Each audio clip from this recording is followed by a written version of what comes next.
안녕하세요, 무지성입니다. 5월 9일 현재 비트코인 가격 27,000달러입니다. 지난 영상에서 비트코인이 우리가 지켜줘야 될 선이 있다라고 말씀드렸는데, 여기가 1번 그리고 여기가 2번 이라고 말씀드렸습니다. 아쉽게도 여기가 이탈이 하면서, 여기까지 만약 이탈이 되면 26과 25를 볼 수 있는 라인이거든요. 그러나 어찌됐든 반등이 나올 수 있는 자리다. 떨어지더라도 이런 식으로 올랐다가 떨어질 수 있는 라인이다 라고 말씀을 드렸고, 현재 알트코인들 상황을 보면 이 전저를 이탈을 크게 한번 한 뒤에 다시 올려버리는 무빙을 치고 있는 몇몇 개의 코인들이 있고, 아직까지 움직임이 없는 그런 코인들이 있어요. 결국 그 4월 초에 만약에 매매를 하고 아직까지 들고 있다면 결국 본절 라인이거든요. 비트코인 가격 자체가 어떻게 보면, 이런 비트코인 SV 같은 경우는 비트코인이 계속 올랐음에도 불구하고 가격적인 하락이 일어났고, 거기에 대해서 데드캣 바운스가 일어나고 있다라고 생각이 듭니다. 이 전저점 이탈하고 이 오르는 상승은 어떻게 보면 이 바닥을 의미하기도 하거든요. 이 차트적인 해석을 이제 하자면은, 여기 전저를 이탈한 순간 손절하는 물량들이 엄청나게 많아지기 때문에 아마 버티지 못하고 손절을 하게 됐을 경우, 당장 이 떨어지는 것을 보았을 때 그나마 손절을 잘했다 라고 생각이 들 수가 있겠지만, 고를 파고 다시 올려버릴 수가 있어요. 그런 것들을 이해를 하고 확실히 주의를 해야 됩니다. 왜냐하면 이런 상승을 먹지 못하거나 본절에 탈출할 수 있는 그런 기회까지 놓쳐버리게 됩니다. 자, 예를 들어서 이렇게 전절 이탈하게 됐을 때 여기가 당연히 손절 라인이겠죠. 그리고 나서 다시 한 번은 저항 라인으로 주고 내리기 때문에, 이 기간 조정이든 아니든 이 전저는 되게 중요한 기준으로 보통 차트적인 해석으로 많이 해석이 됩니다. 자, 이렇게 보면은 여기서도 여기가 이탈이 됐을 때 한번 깨고 나서 다시 이 전저를 돌파하지 못하고 본전까지 주고 내렸어요. 근데 여기 같은 경우는 이 전저를 깨고 이런 식으로 다시 고를 파고 다시 올라오는 게 아니라 바로 회복을 시켰기 때문에, 이런 곳에서는 특히나 바닥 가까운 지점이다 라고 해석을 할 수가 있는 거거든요. 근데 비트코인이 이 하락에 대한 방향성을 계속해서 보여주고 있고, 현재 주봉에서도 결국 음봉 마감을 한번 하고 이번에도 음봉으로 지금 이 밑꼬리를 달고 있습니다. 밑꼬리.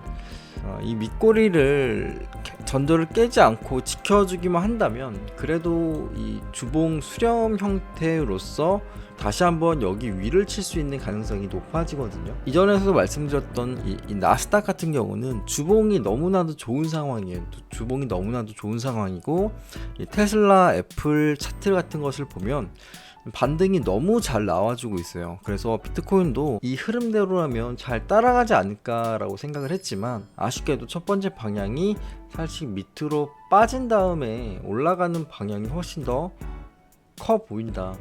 그러나 우리가 알트코인에 대해서는 이런 상승이 얼마든지 하루아침에 나올 수가 있기 때문에, 섣부른 바닥권에서 손절은 되게 지금까지 기간적으로 버틴 그 시간에 비례해서 우리의 정신적인 피해, 이런 것까지 일단 보상을 받은 수익을 줘야 된다고 생각을 하거든요. 왜냐면 우리는 이제 저점에서 어떻게 보면 분할 매수로 들어가서 그나마 이 고점에서 물린 사람들보다는 되게 이점이 많은 상황입니다. 이점이 많은 상황이지만, 그럼에도 어쨌든 버티기가 힘든 구간인 건 맞아요. 근데 버티기가 힘든 구간이 지나가면 다시 한번 장이 활발하게 움직일 수가 있는 것이고, 그리고 이렇게 하락장일 때 보통 차트 공부를 많이 하거든요. 제가 성장을 하면서 느낀 부분은, 상승장일 때는 공부를 하려고 하지도 않고 찾아보려고 하지도 않고 약간 게을러집니다, 사람 자체가.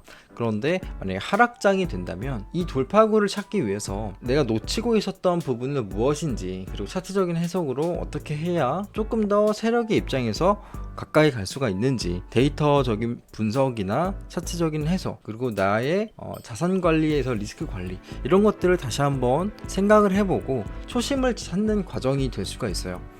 그래서 멤버십 같은 경우는 이런 시간을 통해 하루아침에 이렇게 변환이 돼가지고 상승장으로 흘러가도 이상하지 않을 장입니다. 그렇기 때문에 너무 걱정 고민해서 하루하루를 보내는 것보다는 이 기회에 조금 더 다른 해석과 공부를 병행할 수 있는 시간을 갖는 계기도 되게 좋을 것 같거든요. 그래서 멤버십 영상에는 기본적인 것이면서 제가 시장에서 배웠던 그러한 노하우나 실전 매매 스타일을 좀 어떤 식으로 가져가면 좋을까, 그렇게 그런 영상들을 하나 두 개씩 한번 멤버십 영상에 올려두려고 합니다. 만약에 차트적인 해석이 궁금하신 분들은 상당히 도움이 많이 되실 거라고 생각을 하고요.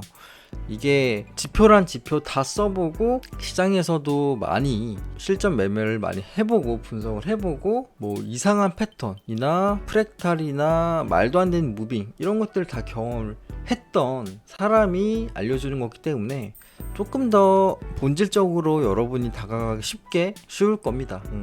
그리고 이 한 곳에서 틀에 박힌 그런 움직임이나 뭐 1, 2, 3, 4, 5 아직도 막 이런 것들을 뭐 3회 3파다 이런 것들을 의미 없이 카운팅을 한 거 자체가 의미가 없고, 그렇게 해서 돈을 번 사람이 거의 없어요. 다 틀리거든요 결국은. 그래서 실전적인 그런 것들이 제가 시간이 날 때마다 또 멤버십 영상에 올려줄 테니까 보면서 여러분들도 참고해 보시면 조금 더 좋을 것 같습니다. 네, 감사합니다.